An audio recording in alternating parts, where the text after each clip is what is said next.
क्या पढ़ने वाले हैं भाई हम लोग? यहाँ पर स्व प्रेरण को पढ़ने वाले हैं। तो भाई स्व प्रेरण की सबसे पहले परिभाषा यहाँ पे नोट करते हैं। तो क्या लिखेंगे भाई? किसी कुंडली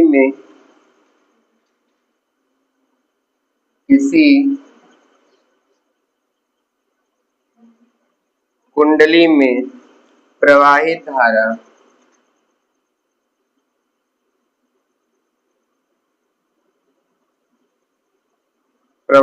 भाई क्या है आपके में? आई के मान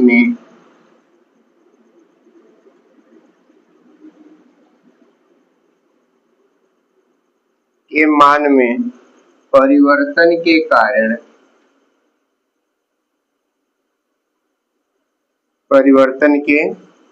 कारण उसी कुंडली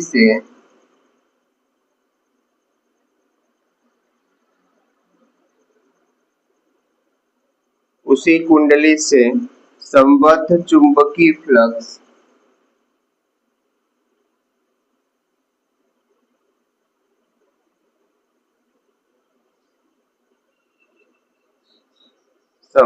चुंबकीय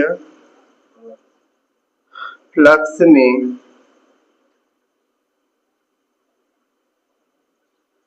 में परिवर्तन के कारण उसमें प्रेरित धारा उत्पन्न होती है।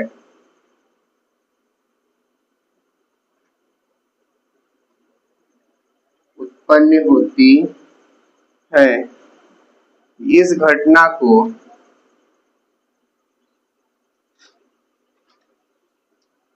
घटना को स्वप्रेरण कहते हैं। लेंज के नियम में अगर जाते हैं तो भाई जिससे वो उत्पन्न होती है उसी का क्या करती है? वो विरोध करती है ना। लेकिन यहाँ पे क्या है कि स्वप्रेरण क्या है? किसी कुंडली में प्रवाहित धारा आई के मान में परिवर्तन के कारण उसी कुंडली से बद्ध चुंबकीय फ्लक्स में परिवर्तन के कारण क्या होती है? भाई उसमें प्रेरित धारा उत्पन्न होती है। जब हम उसके फ्लक्स के मान को परिवर्तित करते हैं तो उसमें भाई एक प्रेरित धारा उत्पन्न होती है।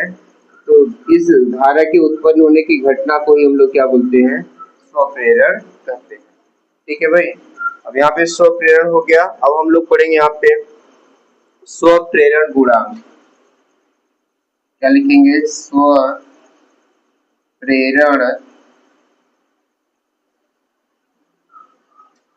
गुणांक। ठीक है ना भाई। इसी को बोलते हैं स्वप्रेरकत्व भी कहते हैं। क्या कहते हैं? स्वप्रेरकत्व।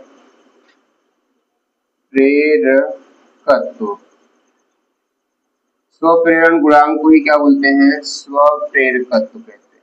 ठीक है ना। तो भाई दोनों नाम यही है, कह सकते हैं आप लोग। यहाँ पर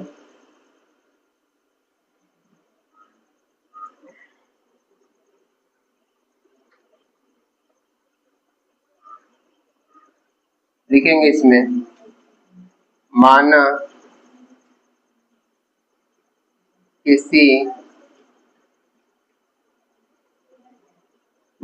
किसी कुंडली में प्रवाहित धारा क्या है भाई आपकी?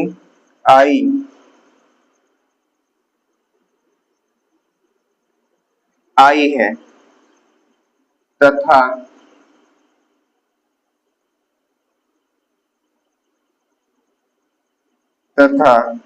कुंडली के प्रति फेरों से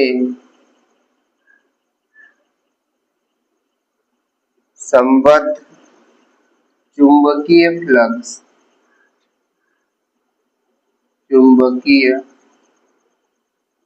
फ्लक्स फाई है। क्या है भाई आपका? फाई है तथा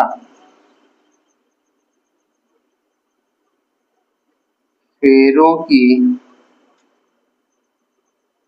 संख्या n है, n है, तो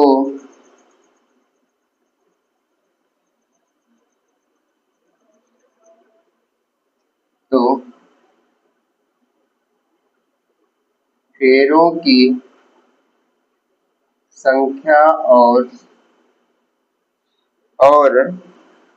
आई, फेरों की संख्या और आई का गुणनफल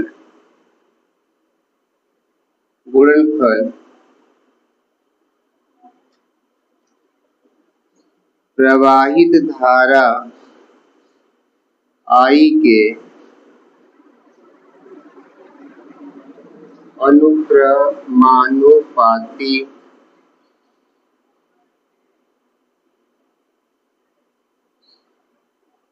होता है। ठीक है ना, प्रवाहित धारा आई की क्या होता है, अनुक्रमानुपाती होता है। तो यहाँ पे क्या हो जाएगा भाई आपका n आई ना, अनुक्रमानुपाती कितना हो जाएगा आपका आई। ठीक है ना, अनुक्रमानुपाती को हटाएंगे तो क्या आएगा भाई, एक नियतांक आएगा n फाई बराबर कितना आपका l आई। तो भाई यहाँ पे l बराबर जब निकालेंगे तो क्या हो जाएगा आपका n फाई बटे कितना आपका आई, n फाई बटे क्या हो जाएगा भाई आपका यहाँ पर आई। लिखेंगे जहां l एक नियतांक है,